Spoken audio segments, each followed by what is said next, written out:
estamos nos aproximando da festa de Shavuot, a festa da entrega da Torá. E é uma oportunidade de refletir sobre a alegação judaica que existe há milhares de anos e que não tem paralelo em todo o mundo. O povo de Israel afirma: em nossas mãos está o único documento escrito pelo próprio Criador do universo.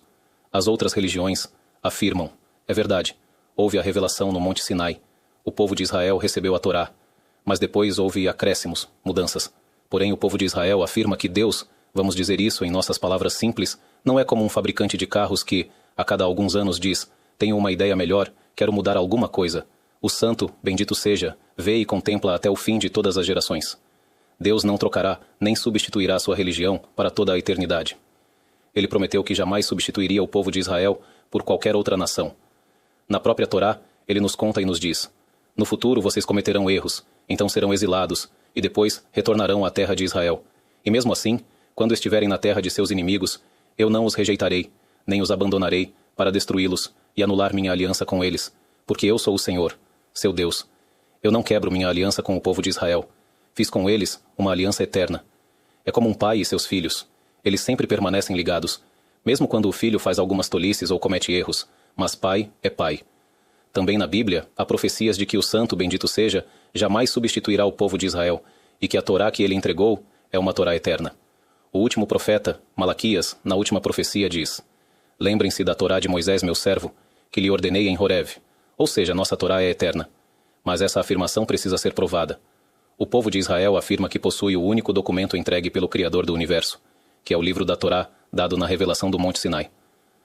Quando observamos essa narrativa, em que o povo de Israel conta que saiu do Egito e chegou diante da revelação do Monte Sinai, quantas pessoas estavam naquele acontecimento? Na saída do Egito, havia 600.000 homens com mais de 20 anos de idade. Fora mulheres e crianças, e naquela época as pessoas se casavam muito jovens. Aos 14 ou 15 anos já estavam casadas. Então, contando cada homem e sua esposa, já chegamos a 1.200.000 pessoas. Quantos filhos eles tinham? Os filhos de Israel frutificaram, multiplicaram-se e se tornaram extremamente numerosos.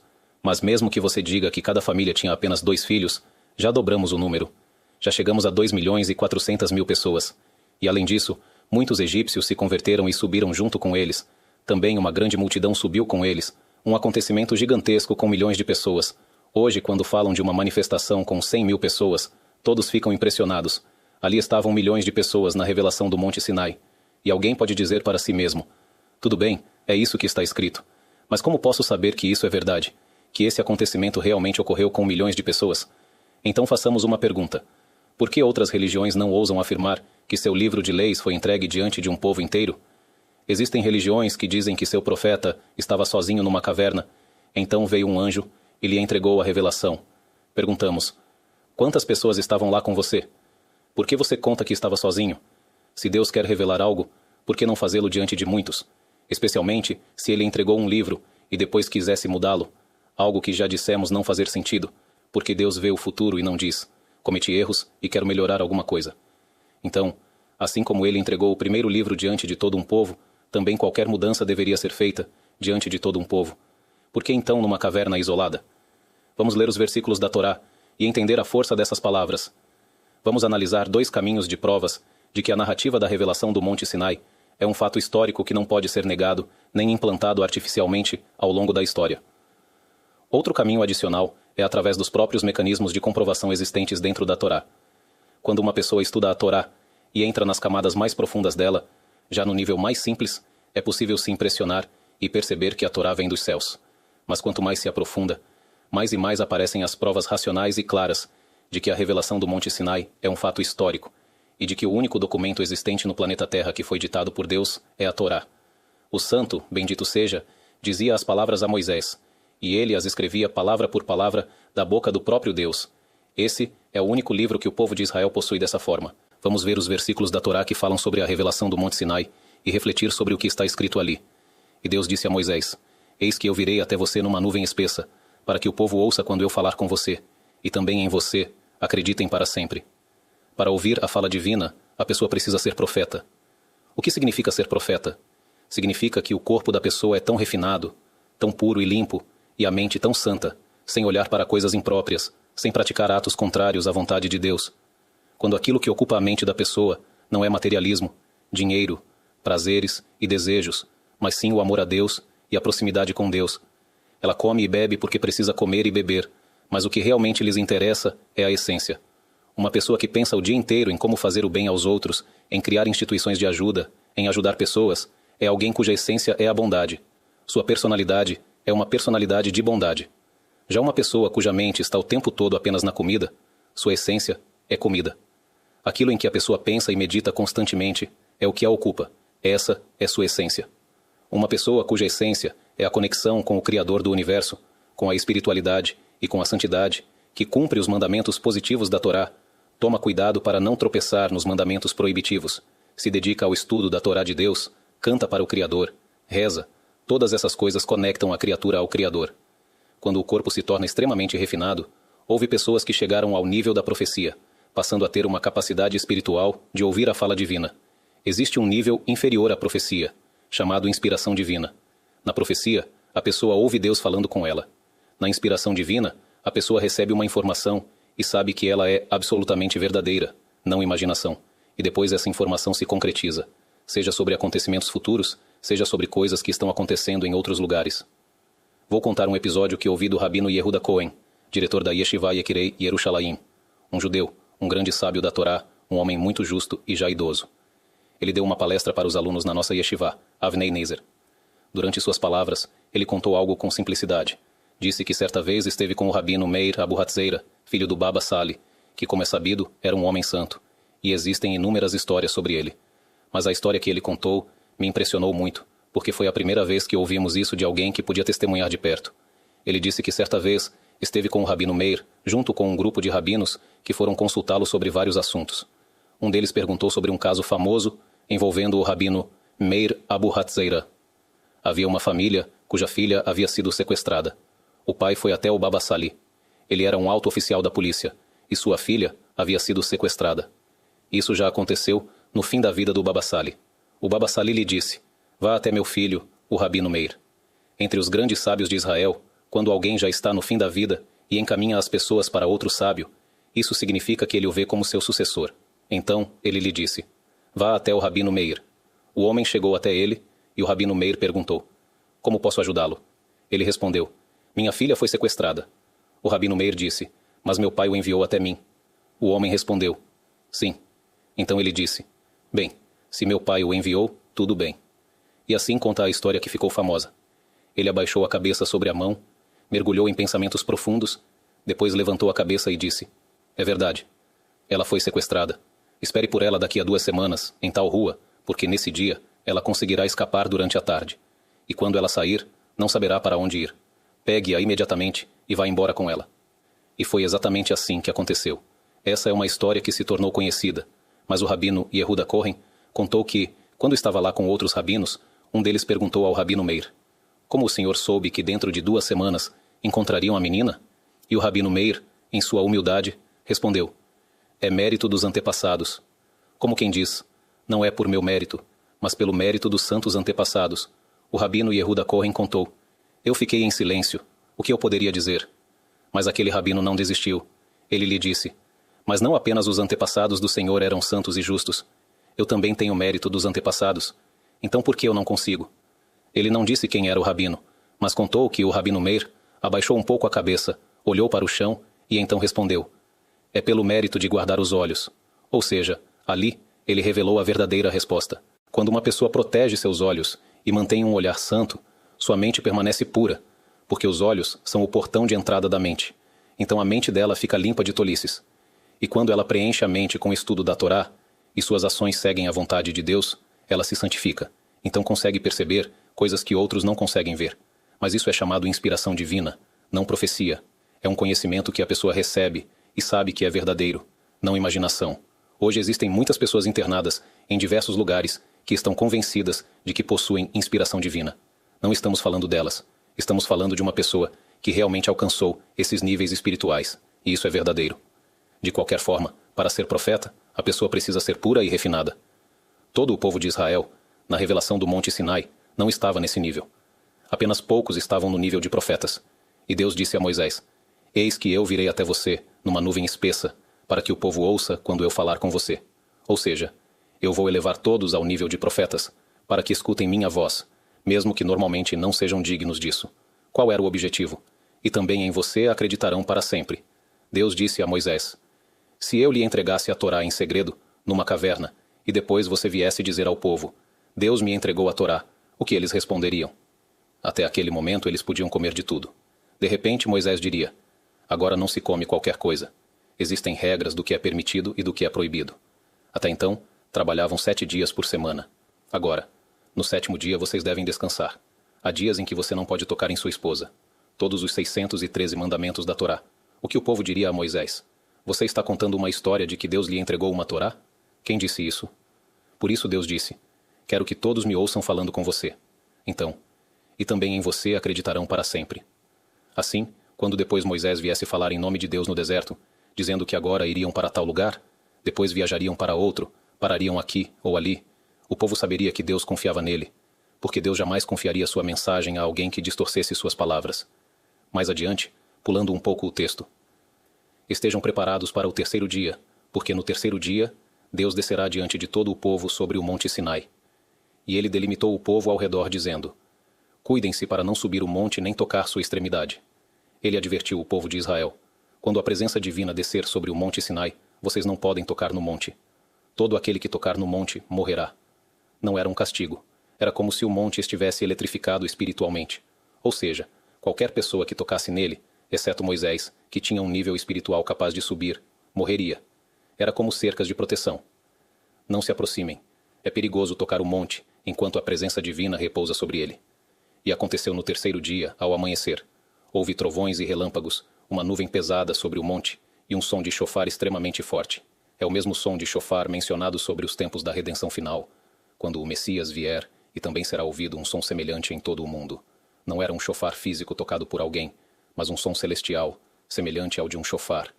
E todo o povo que estava no acampamento tremeu. E todo o monte Sinai estava coberto de fumaça, porque Deus desceu sobre ele em fogo.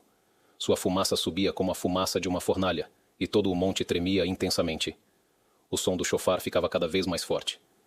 E Deus falou todas estas palavras, dizendo: eu sou o Senhor, seu Deus. Aqui começam os 10 mandamentos. Os 2 primeiros mandamentos, Deus falou diretamente sobre si mesmo: eu sou o Senhor, seu Deus, que o tirou da terra do Egito. Não terá outros deuses diante de mim. Isso todos ouviram. Ali foram pronunciados os 10 mandamentos. E o rabino Saadia Gaon escreve que os 10 mandamentos são como títulos principais, e abaixo de cada título existem muitos outros mandamentos, dentre os 613 mandamentos da Torá. A própria Torá, os 5 livros da Torá, detalha todos os 613 mandamentos, mas os 10 mandamentos são como títulos principais que possuem subdivisões. E o rabino Saadia Gaon explica que abaixo de eu sou o Senhor, seu Deus, existe toda uma lista de mandamentos que aparecem em outros lugares da Torá. O mesmo ocorre com não assassinarás, não cometerás adultério, não roubarás, honra teu pai e tua mãe, guarda o dia de Shabat para santificá-lo. Debaixo de cada mandamento principal, existem muitos outros detalhes e leis.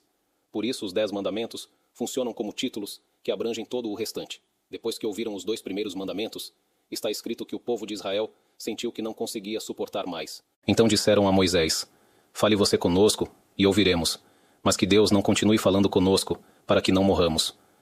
É como pegar uma pequena lâmpada e conectá-la a uma corrente elétrica muito forte. Ela pode explodir. A alma deles quase saiu do corpo. Eles não estavam nesse nível espiritual. Então disseram a Moisés: fale você, nós entendemos, confiamos em você. Agora que ouvimos Deus falando, sabemos que você é o representante dele. E o santo, bendito seja, disse a Moisés: eles falaram corretamente. Dali em diante Moisés falaria, e Deus lhe responderia em voz. Rashi explica o significado das palavras. Moisés falava, e Deus lhe respondia em voz. Moisés se tornou como um canal através do qual passava a fala divina. Deus falava com ele, e Moisés transmitia aquilo em voz alta, como se Deus estivesse falando através dele. Como se sua garganta tivesse se tornado um alto-falante, pelo qual a voz divina era ouvida por todos com enorme intensidade. Ou seja, eles continuavam ouvindo a fala divina, mas agora, através de Moisés. O Gaon de Vilna observa algo interessante. Está escrito no Talmud que o povo pediu: fale você conosco, depois dos 2 primeiros mandamentos. Na Torá escrita, não está especificado depois de quantos mandamentos isso aconteceu. Essa informação vem da tradição oral. Mas o Gaon de Vilna diz que isso também pode ser percebido diretamente nos próprios versículos. Os 2 primeiros mandamentos são falados diretamente por Deus em primeira pessoa. Eu sou o Senhor, seu Deus. Não terá outros deuses diante de mim. Deus fala sobre si mesmo. A partir do 3º mandamento, porém, o texto já passa a falar em terceira pessoa, porque agora Moisés fala sobre Deus. A fala divina continua passando através dele, mas o povo já não ouve Deus diretamente. Então, quem observar atentamente os versículos, verá que dali em diante tudo aparece em terceira pessoa, porque Moisés está falando sobre Deus, já que a mensagem passa através dele.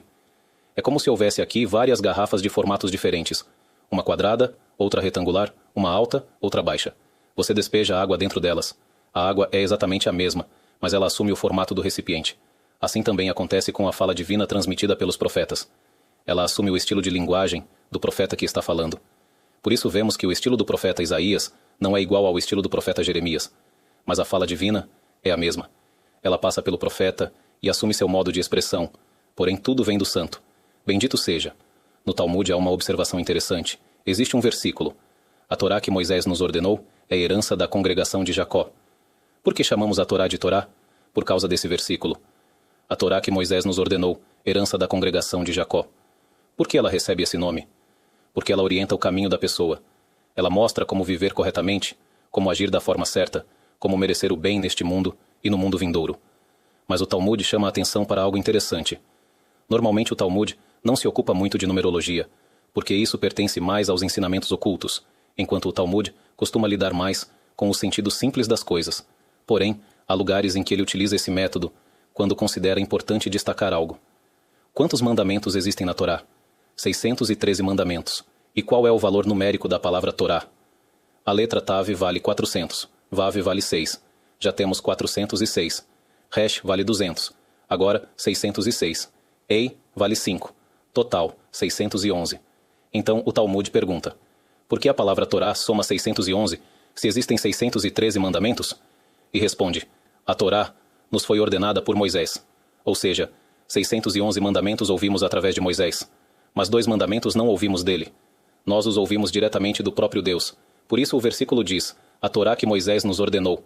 Somente os 611 foram transmitidos por Moisés. Os outros 2 vieram diretamente do Criador.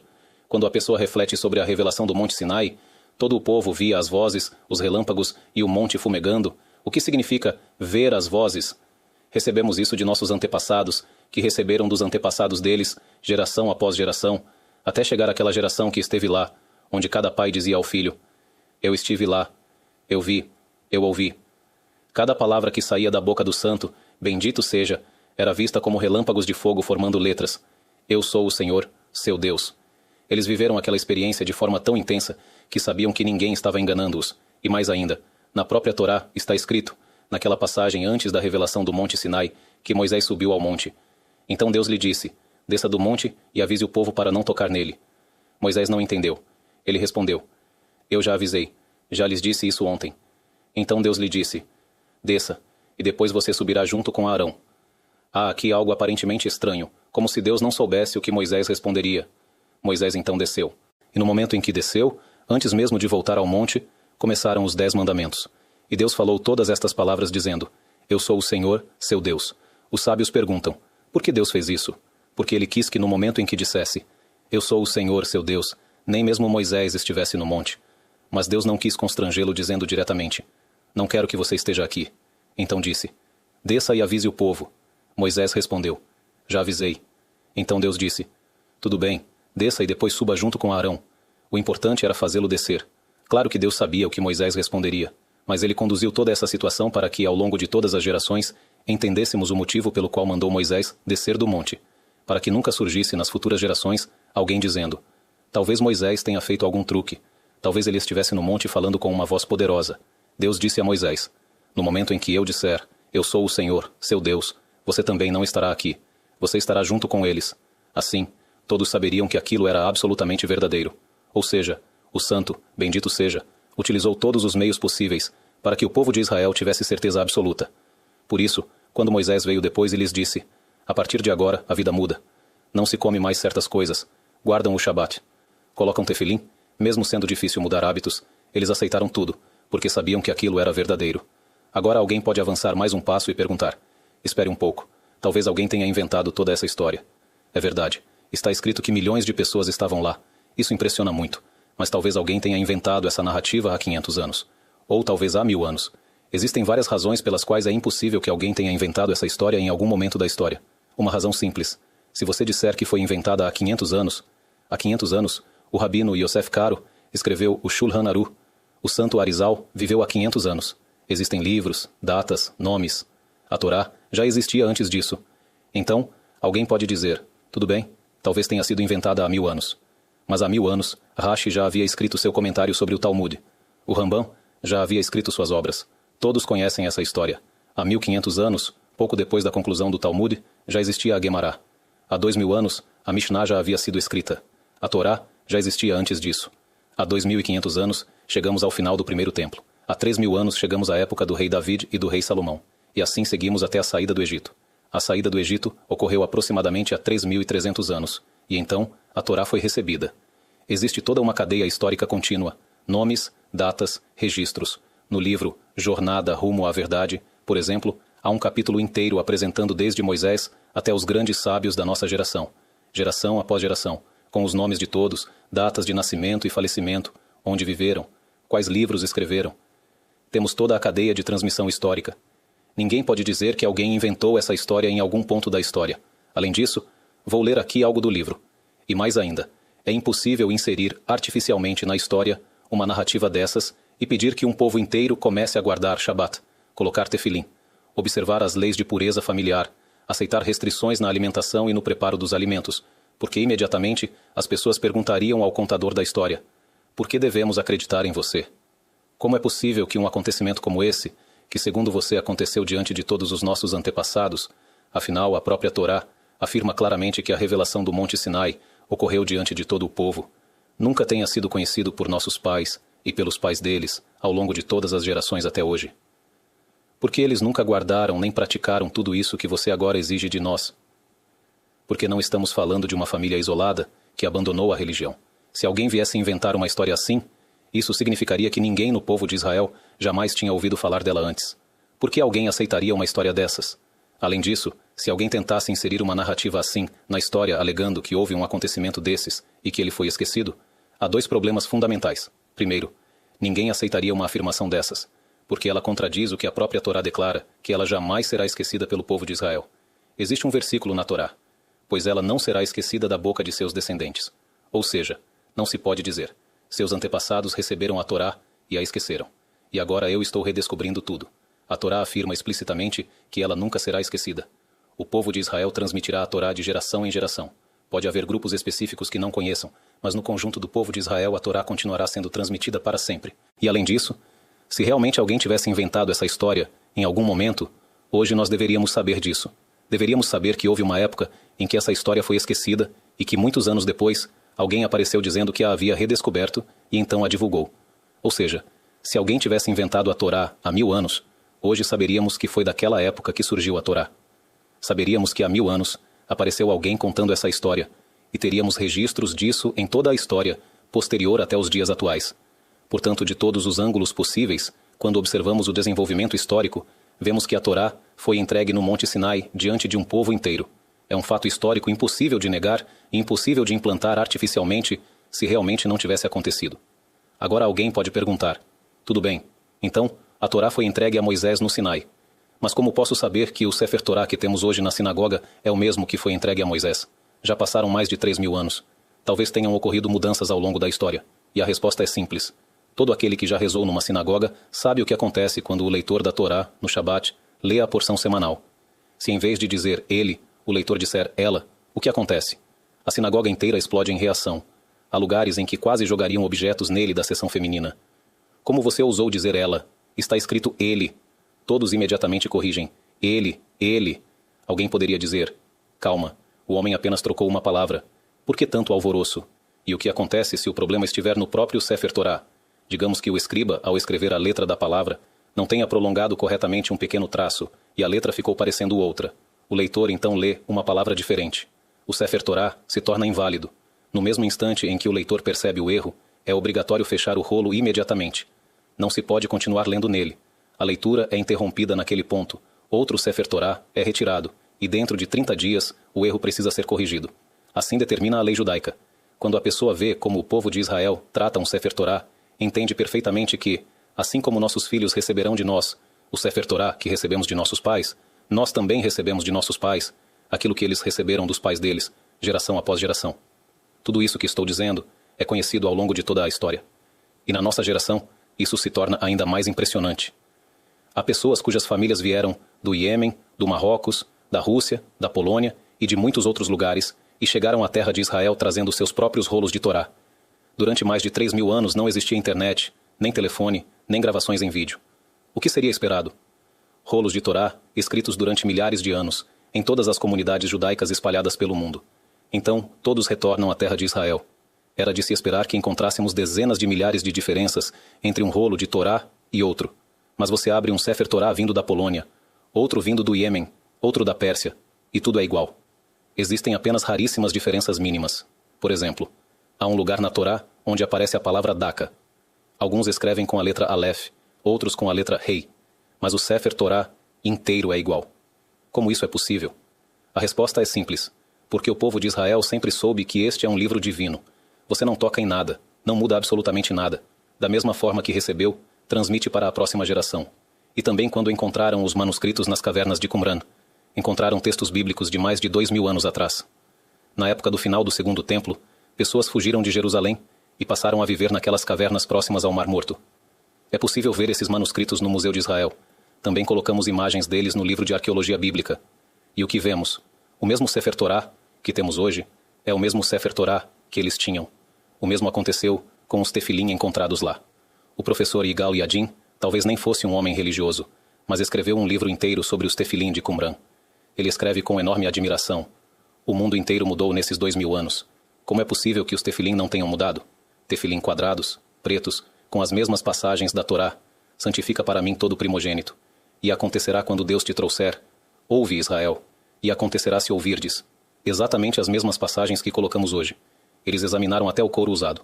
Couro de animal puro, exatamente conforme determina a lei judaica, pois é proibido fazer tefilim com couro de animal impuro. Então ele ficou impressionado. Para nós isso não é surpresa. Sabemos que os mesmos tefilim que Moisés deu aos seus filhos são os mesmos tefilim que damos hoje aos nossos filhos.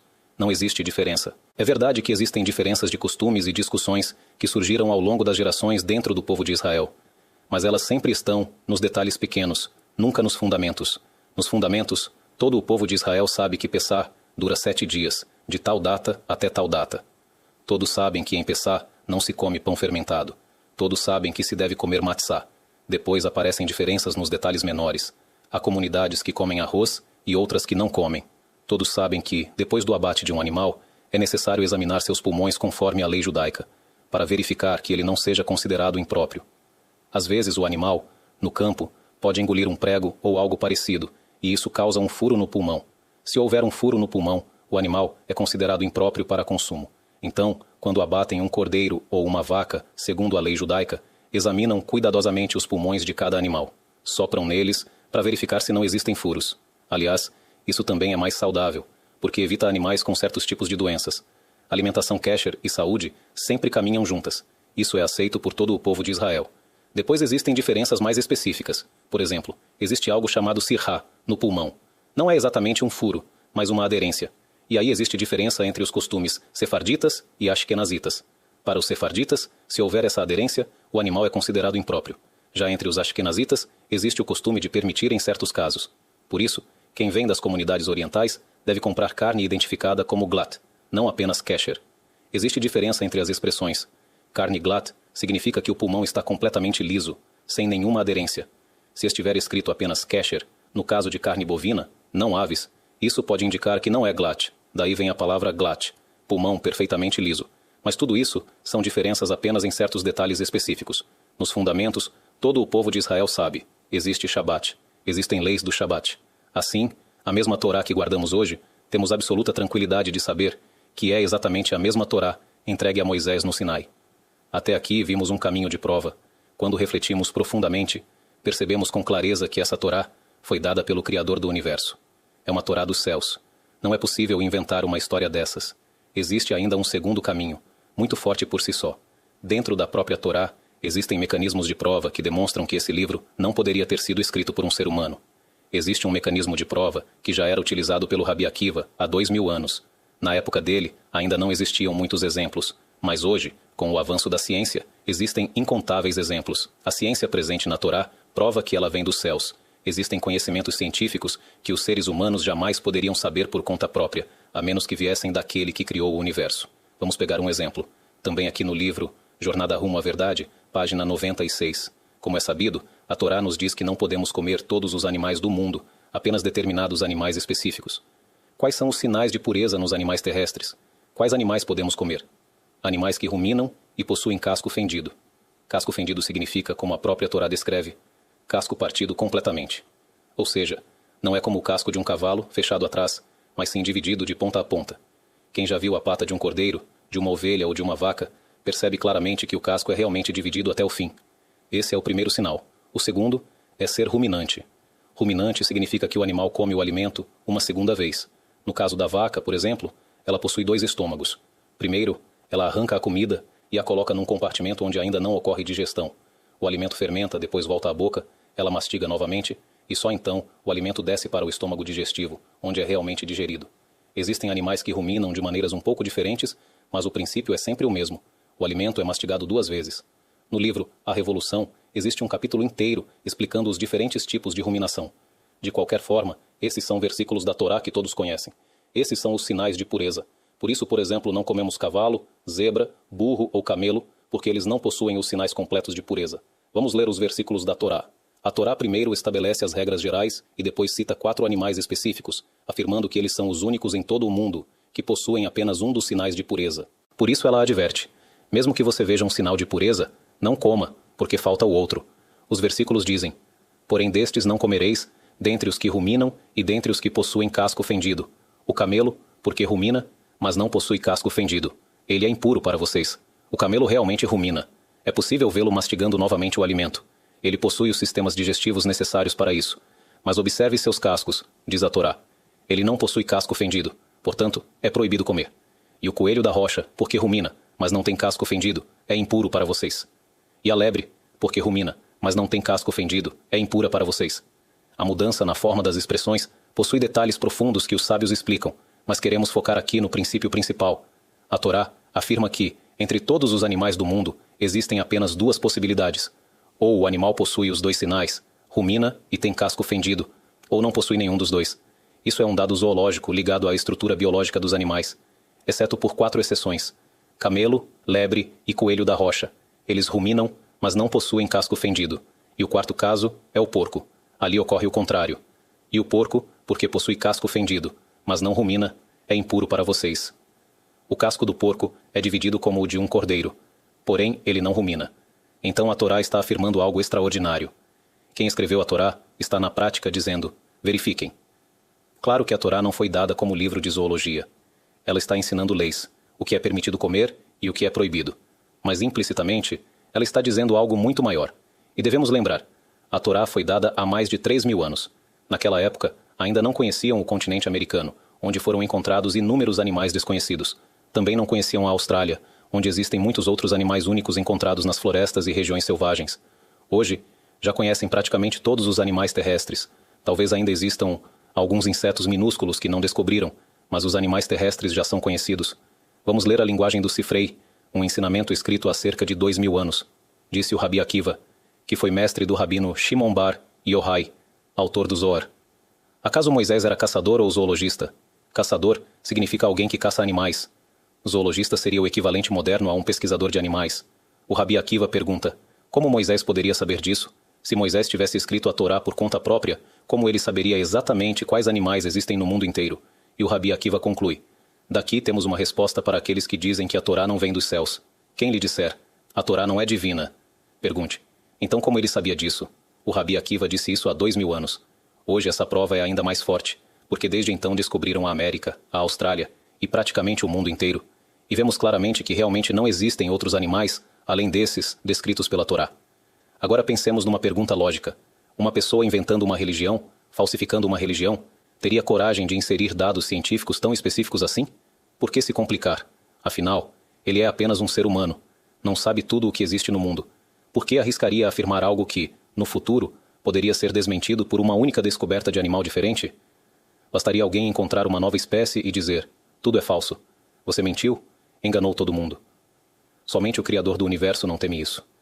Eu criei o mundo. Eu conheço a verdade. E estou dizendo que essa é a realidade. Isso já dizia o Rabi Akiva. E em nossa época surgiu uma prova adicional da origem divina da Torá. Algo que nem existia na época deles. Curiosamente, essa prova veio justamente através de um homem antirreligioso, um ateu militante. Vamos citar aqui algo do livro A Revolução 4.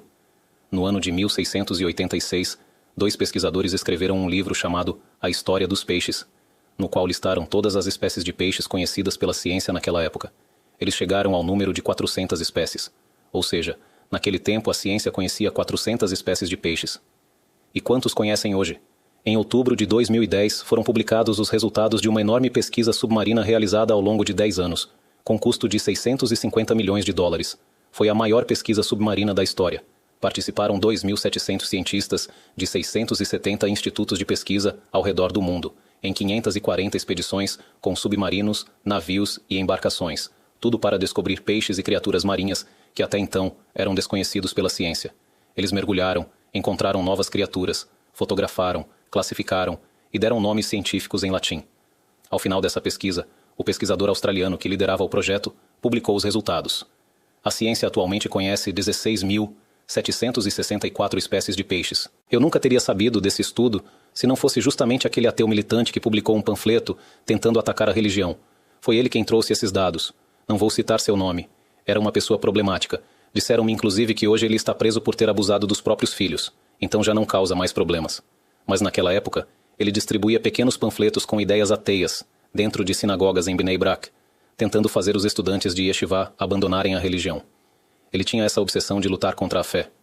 Num dos panfletos, ele escreveu que havia encontrado uma refutação contra a ideia de que a Torá vem dos céus. Qual era a refutação que ele acreditava ter encontrado? Os sinais de pureza dos peixes. Qual peixe é permitido comer? A Torá diz: todo peixe que possui nadadeiras e escamas pode ser consumido. Nadadeiras, aquilo com que o peixe nada. Escamas, como por exemplo, a tilápia. Quem já pescou tilápia sabe que ela possui escamas que se desprendem facilmente quando você passa uma faca. Essa é a definição verdadeira de escama. Não como a pele de uma cobra, que possui pequenas placas fixas. Aquilo não é considerado escama segundo a definição da Torá, apenas algo parecido.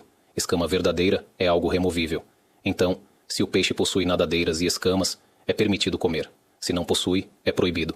Aliás, os cabalistas explicam o quanto certos alimentos causam danos à alma da pessoa. Quando um judeu consome alimentos não kosher, isso causa danos espirituais profundos. 2 casos ficaram famosos. O primeiro envolvia um casal que havia imigrado da Rússia. Eles estavam num sábado na praia do mar Mediterrâneo, pescaram alguns peixes, assaram e comeram. Pouco depois, foram levados ao hospital à beira da morte.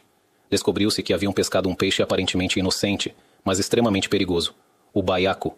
Quando um peixe maior o engole, ele se infla e explode o predador por dentro, continuando vivo. Esse peixe possui em seu corpo uma toxina extremamente venenosa. Quem o consome pode morrer em poucas horas. Eles não sabiam disso. Viram um peixe aparentemente comum, assaram e comeram. Ainda bem que no hospital investigaram exatamente o que eles haviam ingerido. Conseguiram aplicar o tratamento correto e salvá-los no último instante. Quando o homem saiu do hospital e foi entrevistado, declarou: de agora em diante vou aceitar o que o rabino me disse, comer apenas alimentos kosher. Ou seja, se eu tivesse respeitado as leis de kashrut, nunca teria chegado a esse estado quase fatal. Ele simplesmente havia desprezado isso. Kashrut e lei judaica sempre caminham juntas. A Torá nunca dirá para você comer algo que lhe fará mal. Apenas coisas boas e saudáveis. De qualquer forma, a Torá diz: nadadeiras e escamas. Mas na Torá oral, afinal, Moisés permaneceu 40 dias no Monte Sinai. O que ele fez lá? Pegar um livro e descer? Poderia ter levado apenas 1 minuto. Quando Moisés desceu do Monte Sinai, ele explicou: e Deus me ordenou, naquele tempo, ensinar a vocês estatutos e leis. A Torá escrita funciona como títulos resumidos. Por exemplo, e os atarás sobre tua mão e serão por frontais entre teus olhos. Mas qual é o formato dos tefilim? Quais passagens são colocadas dentro? Onde exatamente devem ser amarrados? Com que material? Tudo isso faz parte da Torá oral, que Moisés recebeu e transmitiu. Na Torá oral, existe uma regra geral. Novamente, uma regra ligada ao mundo científico e às leis da natureza. Todo ser que possui escamas, possui também nadadeiras. Mas existem seres que possuem nadadeiras e não possuem escamas. Isso possui implicações práticas na lei judaica. Ou seja, Deus diz a Moisés: Eu criei o mundo. Escute uma lei da natureza que estabeleci. Não criei nenhum ser marinho que possua escamas verdadeiras sem possuir nadadeiras. Se possui escamas removíveis, certamente possui nadadeiras. Mas o contrário existe. Há criaturas marinhas com nadadeiras que não possuem escamas. Por que essa informação é importante na prática? Imagine um judeu viajando pela Tailândia. Ele entra numa peixaria. Ele sabe que alimentos cozidos por não-judeus são proibidos para consumo judaico, então procura peixe cru para preparar sozinho. Mas ali comem de tudo, até polvo. Ele procura peixe kasher não cozido. Para sua decepção, percebe que não há peixes inteiros. Se houvesse um peixe inteiro, seria fácil.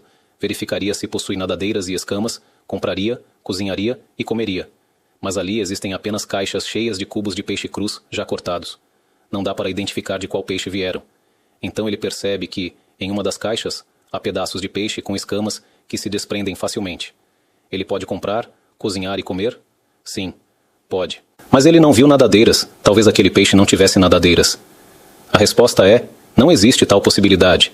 Aquilo que o santo bendito seja disse a Moisés no Sinai possui implicações práticas na lei judaica. Deus disse: eu garanto, se possui escamas verdadeiras, então possui também nadadeiras. E por isso é permitido comer. Aquele ateu militante que mencionei anteriormente decidiu tentar desmontar essa informação recebida na Torá oral. Existiam 670 institutos de pesquisa envolvidos naquele grande estudo dos peixes. Então ele enviou e-mails para todos eles. Ele escreveu: vocês chegaram a 16.764 espécies de peixes. Quantas delas possuem escamas, mas não possuem nadadeiras? Afinal, cada peixe é pesquisado detalhadamente e todos os dados são registrados. Ele tinha certeza de que encontrariam pelo menos algumas centenas de casos assim. Mas todos os institutos responderam: não encontramos nenhum, exceto um instituto. Um deles respondeu: encontramos um.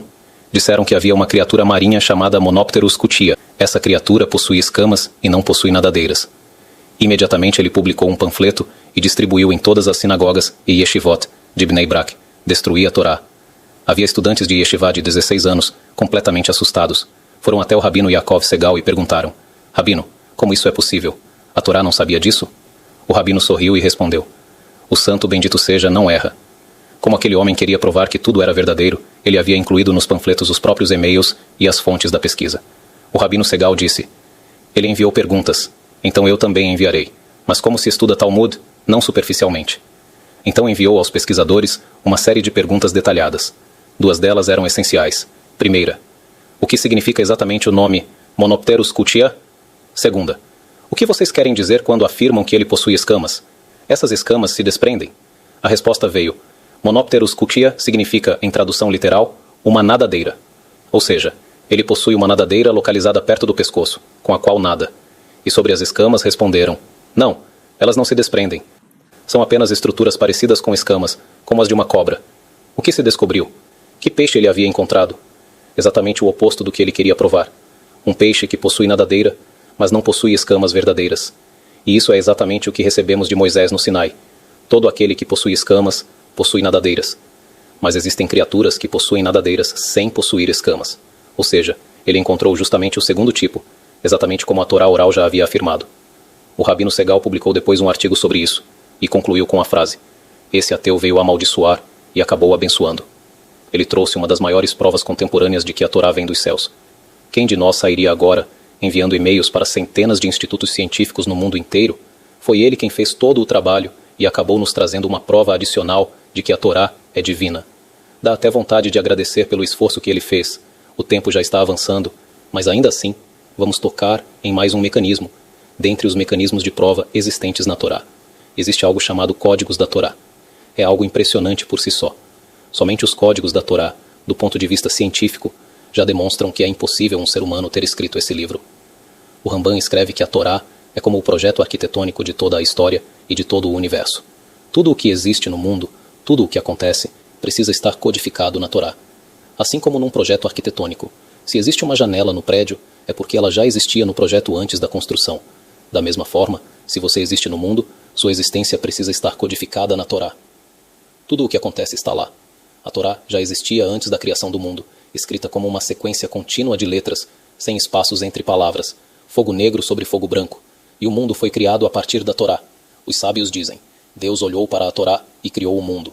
Quando existe uma imensa sequência de letras assim, é possível encontrar informações através de saltos matemáticos entre as letras.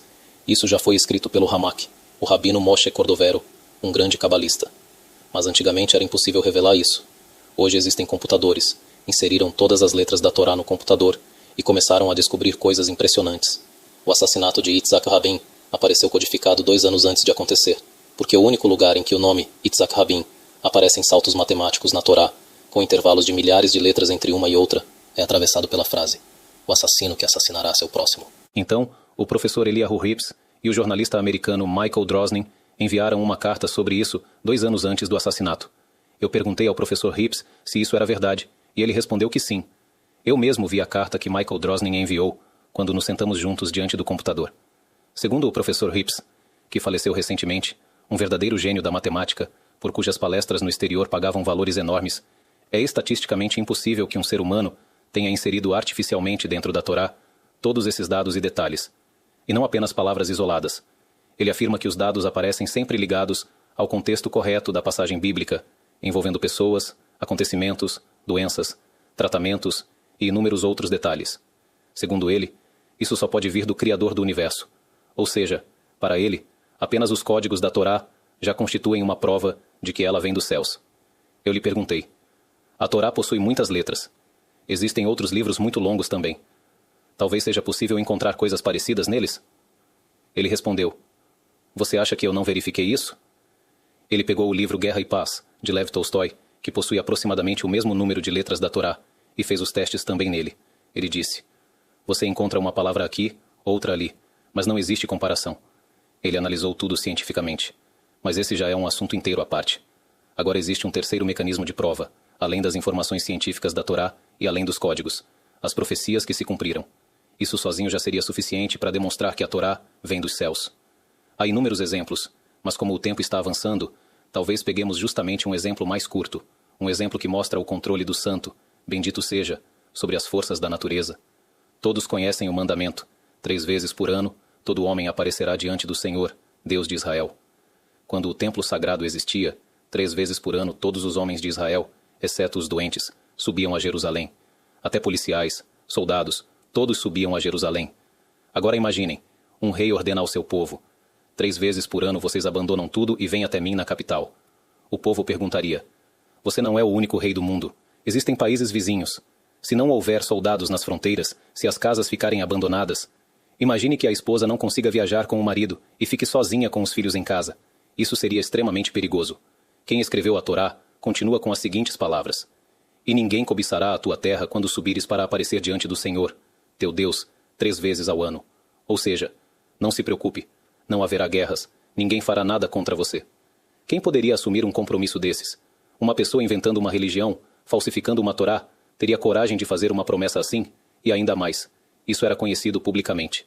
No momento em que todos soubessem que o povo de Israel estava em Jerusalém, mesmo aqueles que nem conheciam a Torá, diriam: vejam, as fronteiras estão vazias, as casas estão vazias, só ficaram mulheres e crianças espalhadas pela terra, enquanto todos os homens estão em Jerusalém.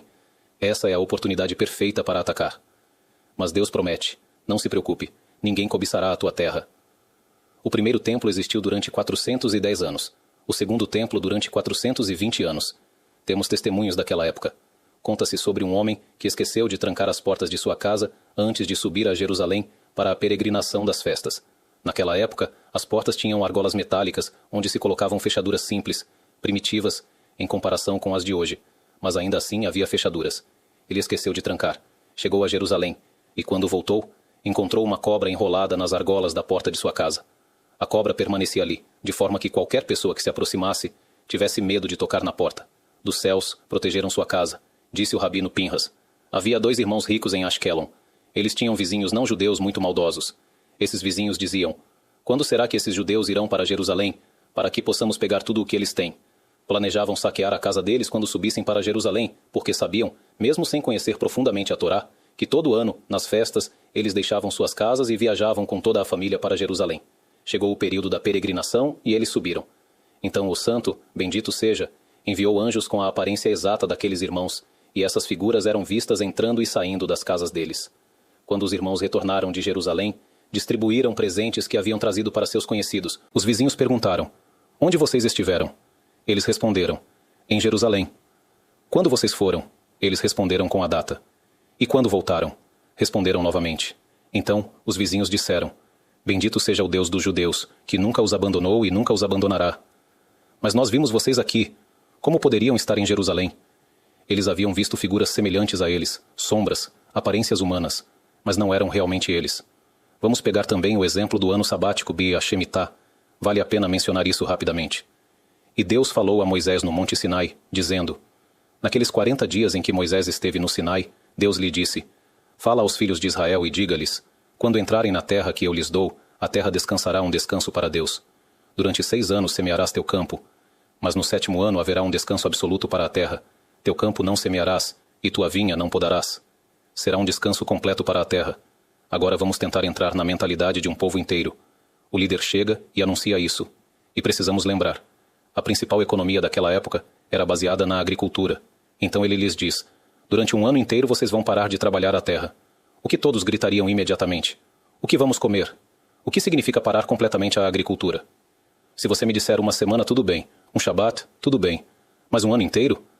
Então, quem escreveu a Torá continua o texto sabendo exatamente qual seria a maior preocupação do povo. Vamos ver os versículos. E se vocês disserem: O que comeremos no 7º ano?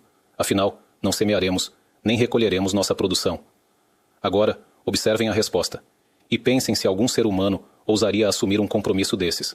Então, ordenarei minha bênção para vocês no 6º ano, e a terra produzirá o suficiente para 3 anos. Deus lhes diz: Não se preocupem. Se vocês guardarem a Shemitah, no 6º ano a produção será triplicada. Se normalmente o campo produz 1 tonelada, no 6º ano produzirá 3 toneladas. Ele não promete apenas alguns quilos a mais, algo que poderia ser facilmente disfarçado. Não. Ele promete 3 vezes mais. Por quê? Porque vocês precisarão comer no 6º ano. No 7º ano não trabalharão. E no 8º ano estarão voltando a plantar, mas até a nova produção crescer. De onde virá a comida? Por isso haverá provisão suficiente do 6º ano para 3 anos. Agora pensem, um ser humano teria coragem de assumir uma promessa dessas? Na primeira vez que isso não funcionasse, o povo o jogaria pela janela. Você nos enganou, deixou todo mundo morrer de fome. Um homem não pode assumir compromissos desse tipo.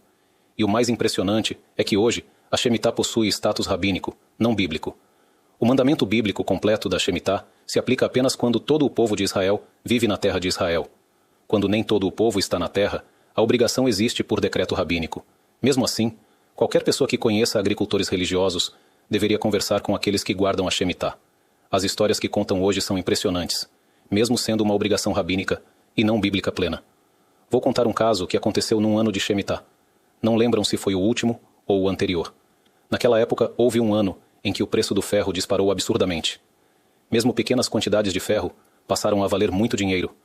Isso fez com que, em várias aldeias e comunidades do país, ladrões começassem a destruir monumentos, arrancar estruturas metálicas, quebrar estufas agrícolas.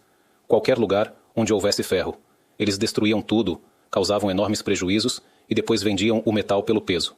Existe um grupo de comunidades agrícolas onde, em uma das localidades, a maioria dos moradores se aproximou da Torá e passou a viver de forma religiosa. Numa votação realizada pelo conselho local, decidiram que naquele ano guardariam a Shemitah, mesmo que, segundo certas permissões legais existentes, pudessem vender simbolicamente as terras para um não-judeu e continuar trabalhando. Mas existe discussão rabínica se essa venda realmente resolve ou não a questão. Além disso, disseram, existe também o fundo da Shemitah. Pessoas doavam dinheiro para esse fundo, e os agricultores que guardavam a Shemitah recebiam uma bolsa mensal. Claro que não era o mesmo lucro enorme que normalmente obtinham dos campos. Então davam a eles a oportunidade de estudar Tora durante aquele ano. Assim, além de se sustentarem com a bolsa, também cresceriam espiritualmente e aumentariam seus conhecimentos na Torá. Então, decidiram seguir esse caminho, participar do fundo da Shemitah. O fundo da Shemitah colocava placas nas estradas. Vocês provavelmente já viram essas placas. Aqui se guarda a Shemitah. Até hoje ainda existem algumas dessas placas nos campos. Essas placas eram colocadas pelo fundo da Shemitah para fazer santificação do nome de Deus, mostrando publicamente que ali a Shemitah era observada. As comunidades vizinhas zombavam deles. Vocês têm dezenas de dúnams de terra e vão simplesmente deixar tudo parado? Mas eles responderam, se essa é a decisão, então também será uma oportunidade de estudar Tora. Não estudamos quando éramos crianças na escola religiosa. Agora, teremos um ano inteiro para isso. Naquele mesmo ano, ocorreu uma onda de roubos. Criminosos entravam com caminhões nas comunidades agrícolas, destruíam tudo, quebravam estruturas, arrancavam ferro, roubavam estufas, sistemas de irrigação. Qualquer lugar onde houvesse metal. Prejuízos de milhões. Mas aconteceu algo impressionante. Quando os investigadores chegaram ao local, viram claramente os rastros dos ladrões, passando justamente por aquela comunidade que guardava a Shemitah. Mas eles não tocaram em absolutamente nada. Tudo permaneceu intacto. Não mexeram nas estufas, não destruíram nada. Os investigadores não entendiam. O que houve aqui? Por que justamente nessa comunidade ninguém tocou em nada? Depois os ladrões continuaram para a próxima comunidade. Ali destruíram, quebraram, roubaram tudo. Os criminosos acabaram sendo capturados, embora o prejuízo já tivesse acontecido. Durante o interrogatório perguntaram: por que vocês pularam justamente aquela comunidade? Vocês passaram por lá. Por que não tocaram em nada? A resposta surpreendeu os investigadores. Eles disseram: um dos homens, embora fosse árabe de uma das aldeias, sabia ler hebraico. Quando entramos lá para começar a destruir tudo, ele viu uma placa dizendo: aqui se guarda a Shemitah. Então disse para nós: aqui deve haver uma empresa de segurança com câmeras. Então fomos embora para outro lugar. Na verdade, ele estava certo. Havia realmente proteção ali.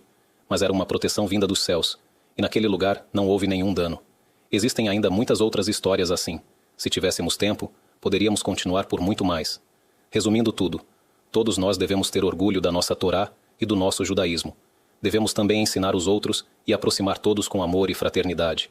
E que seja da vontade de Deus que o mérito da Torá proteja o povo de Israel, os soldados de Israel, todo o público que está conosco aqui e todos os que assistem em qualquer lugar, com muitos anos de vida e saúde. Amém.